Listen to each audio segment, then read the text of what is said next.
Bom dia! Já estamos aqui posicionados para o nosso momento de leitura da Palavra de Deus, de ter uma conversa aproximada com o Pai, o que Ele quer nos falar hoje.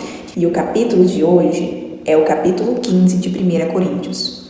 Então, já compartilha esse vídeo com os seus amigos, com os seus irmãos, para que eles também possam ser edificados com a leitura da Palavra. No capítulo 15 de 1 Coríntios diz: Irmãos, quero lembrar-lhes o evangelho que lhes preguei, o qual vocês receberam e no qual estão firmes. Por meio deste evangelho vocês são salvos, desde que se apeguem firmemente à palavra que lhes preguei. Caso contrário, vocês têm crido em vão. Pois o que primeiramente lhe transmiti foi o que recebi, que Cristo morreu pelos nossos pecados, segundo as Escrituras. Foi sepultado e ressuscitou no terceiro dia, segundo as Escrituras, e apareceu a Pedro e depois aos 10. Depois disso, apareceu a mais de 500 irmãos de uma só vez, a maioria dos quais ainda vive, embora alguns já tenham adormecido. Depois apareceu a Tiago e, então, a todos os apóstolos. Depois destes, apareceu também a mim, como a um que nasceu fora do tempo. Pois sou o menor dos apóstolos e nem sequer mereço ser chamado de apóstolo, porque persegui a igreja de Deus. Mas, pela graça de Deus, sou o que sou, e a sua graça para comigo não foi inútil. Antes, trabalhei mais do que todos eles. Contudo, não eu, mas a graça de Deus comigo. Portanto, quer tenham sido eu, quer tenham sido eles, isto é que pregamos. E é isto que vocês creram. Ora, se está sendo pregado que Cristo ressuscitou dentre os mortos, como alguns de vocês estão dizendo que não existe ressurreição dos mortos? Se não há ressurreição dos mortos, nem Cristo ressuscitou. E se Cristo não ressuscitou, é inútil a nossa pregação, como também é inútil a fé que vocês têm. Mais que isso, seremos considerados falsas testemunhas de Deus, pois contra ele testemunhamos que ressuscitou a Cristo dentre os mortos. Mas, se de fato os mortos não ressuscitam, ele também não ressuscitou a Cristo. Pois, se os mortos não ressuscitam, nem mesmo Cristo ressuscitou. E se Cristo não ressuscitou, é inútil a fé que vocês têm e ainda estão em seus pecados. Neste caso, também os que dormiram em Cristo estão perdidos.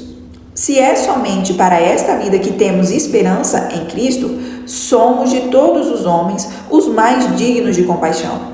Mas, de fato, Cristo ressuscitou dentre os mortos, sendo ele as primícias dentre aqueles que dormiram.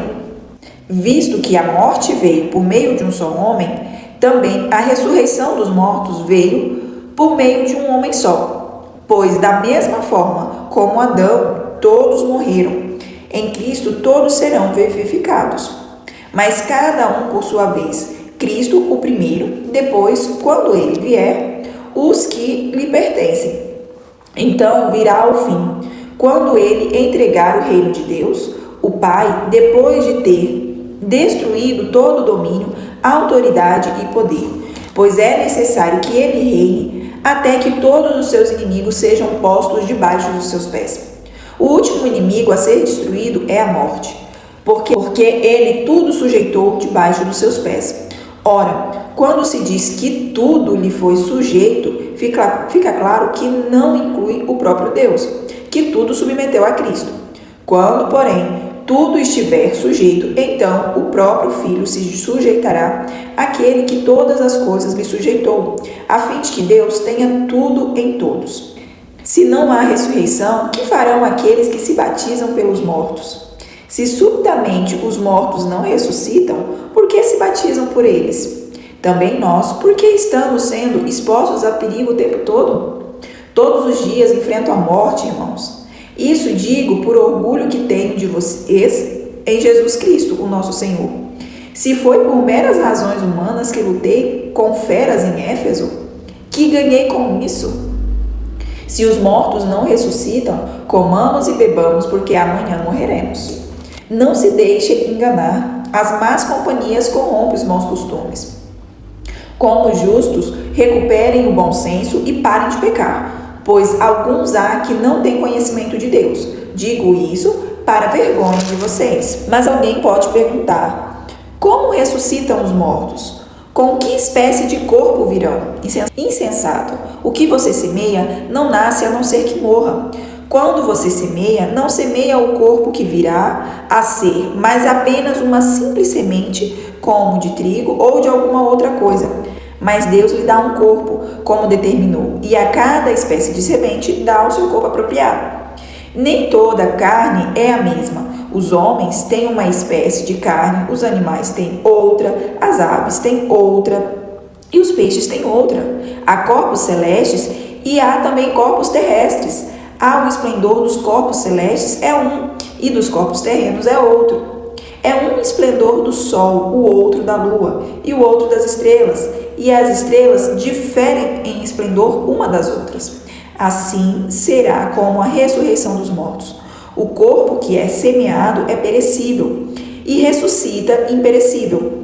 É semeado em desonra e ressuscita em glória. É semeado em fraqueza e ressuscita em poder. É semeado um corpo natural e ressuscita um corpo espiritual. Se há corpo natural, há também o corpo espiritual. Assim está escrito: o primeiro homem, Adão, tornou-se um ser vivente. O último Adão, um espírito vivificante. Não foi o espiritual que veio antes, mas o natural. Depois dele, o espiritual. O primeiro homem era do pó da terra, o segundo homem dos céus. Os que são da terra são semelhantes aos homens terrenos. Os que são dos céus, ao homem celestial. Assim como tivemos a imagem do homem terreno, teremos também a imagem do homem celestial. Irmãos, eu lhes declaro que carne e sangue não pode herdar o reino de Deus, nem o que é perecível pode herdar o perecível. Eis que eu lhes digo um mistério: nem todos dormiremos, mas todos seremos transformados.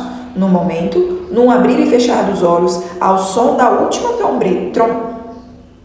Repetindo o versículo 52. Versículo 51. Eis que eu lhes digo um mistério: nem todos dormiremos, mas todos seremos transformados num momento, num abrir e fechar dos olhos, ao som da última trombeta. Pois a trombeta soará, os mortos ressuscitarão incorruptíveis e nós seremos transformados. Pois é necessário que aquilo que é corruptível se revista da incorruptibilidade, e aquilo que é mortal se revista de imortalidade. Quando, porém, o que é corruptível se revestir de incorruptibilidade e o que é mortal de imortalidade, então se cumprirá a palavra que está escrita: a morte foi destruída pela vitória. Onde está a morte, a sua vitória? Onde está a morte, o seu aguilhão? O aguilhão da morte é o pecado, e a força do pecado é a lei. Mas graças a Deus, que nos dá a vitória por meio do nosso Senhor Jesus Cristo.